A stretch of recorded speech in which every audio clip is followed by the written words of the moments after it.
ఒక వ్యవసాయకునికి తెలుసు విత్తనములు విత్తే సమయం ఏదో, పంటను సేద్యం చేసుకునే సమయం ఏదో, పంటను కూర్చుకునే కాలం ఏదో. ఒక ఎంప్లాయీ తెలుసు నేను ఏ డ్యూటీ చేస్తున్నాను, ఎన్ని గంటలకు డ్యూటీలో జాయిన్ అవ్వాలి, నేను జాయిన్ అయిన తర్వాత ఈ 8 hours నేను ఏ డ్యూటీ చేస్తున్నాను, ఏ పని చేస్తున్నాను, నా వర్క్ ఏమిటి, నా పని ఏమిటి అనేది ప్రతి ఎంప్లాయీ తెలుసు. మరి దేవుని ప్రజలకు దేవుడు ఇచ్చినటువంటి ఈ కాలమును గురించి మీకు తెలియాలి. ఈ కాలాన్ని ఎలా మీరు వినియోగపరుచుకోవాలో మీకు అర్థం కావాలి. దేవుడు నీకు ఇచ్చిన కాలం నువ్వు ఎరగకుంటే కాలం గతించిపోతుంది. ఇంకా ఎంతో కాలం ఉందని మీరు అనుకోవద్దు.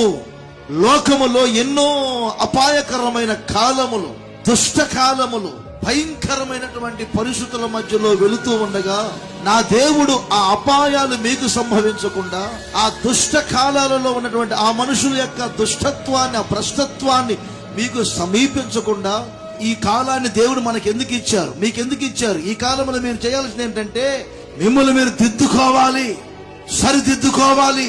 ఇది సరి చేసుకునే కాలం.